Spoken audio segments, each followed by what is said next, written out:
Continuing on the 11th order of business, the House has before it House Bill 1452, which has been read. Mr. Chief Clerk. Mr. Speaker, engrossed House Bill 1452, introduced by Representative Casper and other House and Senate sponsors.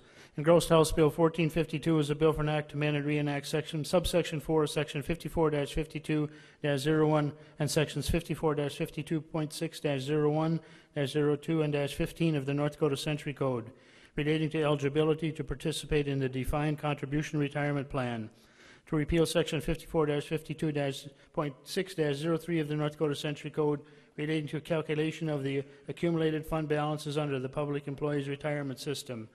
Mr. Speaker, this has a fiscal note prepared by the North Dakota Employees Retirement System, and the analysis indicates general fund expenditures of $9,440,000 and other fund expenditures of $8,352,000 for the 2013-2015 biennium, and the same for the 2015-2017 biennium.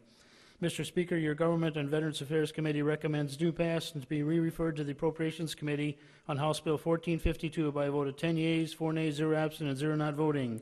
Mr. Speaker, your Appropriation Committee recommends due pass by a vote of 16 yeas, 6 nays, 0 absent, and 0 not voting. Mr. Speaker. Representative Lauser. Thank you, Mr. Speaker, members of the Assembly. House Bill 1452, as introduced, provided the opportunity for state employees to opt into a defined contribution retirement system rather than the current public employees retirement system.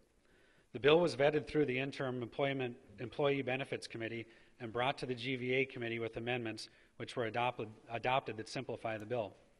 As amended, the bill allows for new hires to make an irrevocable election into either the current PERS defined benefit retirement option or the already established defined contribution plan. This would require the new hire to make the election within 30 days of the expiration of the probationary period, depending on the Department of Hire, and in the event there is not a probationary period, the election must be made within 30 days of hire. The fiscal note on this bill should be mentioned. It assumes a 10% participation rate, which would include lump sum transfers. Lump sum transfers would be minimal as the election would be made within the above mentioned 30 days. That's within the probation period, and if not, made at the time of hire. What's not reported is the elimination of the future liability of the employee that is not in the defined benefit system. It should be noted the election of either choice has no effect on the individual's right to health benefits. Mr. Speaker, members of the Assembly, your GVA committee gave this bill its proper consideration and asked that this Assembly give our public employees a choice for their retirement plan by voting yes. Thank you, Mr. Speaker. Is there any discussion? Representative Ammerman. Thank you, Mr. Speaker. And Mr. Speaker, members of the Assembly, it's my understanding this bill has some history to it, but what bothers me is on page 6, line 16, where it says the board shall transfer a lump sum from the amount from the retirement system we have now into an employee's contribution system. It doesn't define what the lump sum might be. It's basically left up to a board. It might be a small amount. I'd feel a lot more comfortable if there was better language in here to make sure that happens, but there isn't, so that's one of the concerns I have. The other concern I have, of course, is the fiscal note. The less people that, or the more people that we hire that go on this contribution retirement system, be less that go on to the benefit system we have.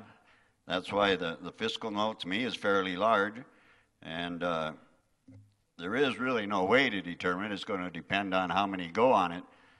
But the way it was explained to me that, you know, the more that go with the contribution plan, the more burden is put on the people in the retirement system we have now. It's kind of like if you have an office building, there's 10 offices and they're rented out, and they pay $200 a month each,